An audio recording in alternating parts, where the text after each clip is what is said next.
Hello po sa inyong lahat. Ako po muli si Teddy Forlanda, isang licensed real estate broker. At sa ngayon po, ang aking i-discuss sa inyo ay ang Maseda Law o ang Buyer's Protective Decree Installment. Ito po yung sa mga bumibili ng real estate property na hulugan o installment. Ang Maseda Law po ay pinoproteksyonan ang mga buyers na bumibili ng real estate property. Either ito ay condominium, townhouse, house and lot.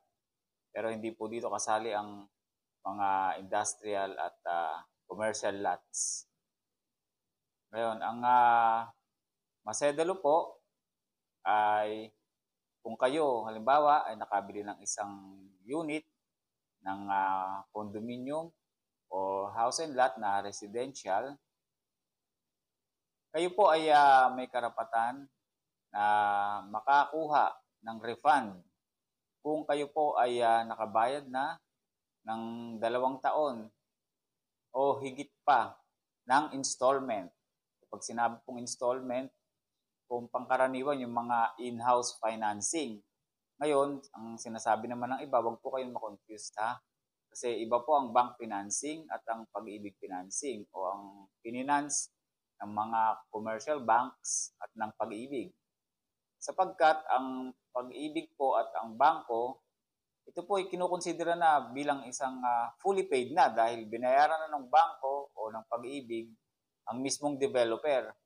Hindi kagaya po pagka-installment, naguhulog kayo sa isang real estate developer o ang tinatawag din na in-house financing.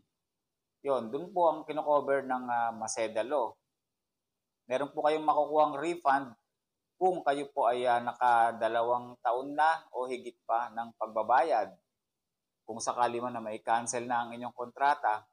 At meron din po kayong karapatan na kung inyong nais na ipasalo na lang o ilipat ang inyong rights sa ibang tao na willing na saluhin at ituloy ang inyong pagbabayad.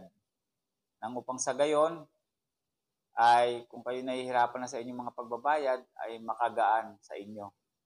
At ang refund po na inyong makukuha ay at least 50% ng inyong nang naihulog.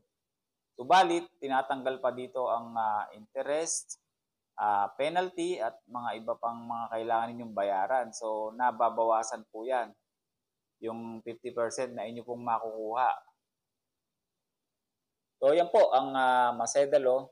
Kung kayo po may iba pang mga katanungan patungkol po sa batas na ito, ay pwede po kayong mag-comment sa gawing ibaba. At pakiusap din po kung kukonsidera nyo na kayo mag-subscribe sa aking channel at pakilike na rin ang aking video. Maraming salamat po sa inyong panonood. Mabuhay po kayo.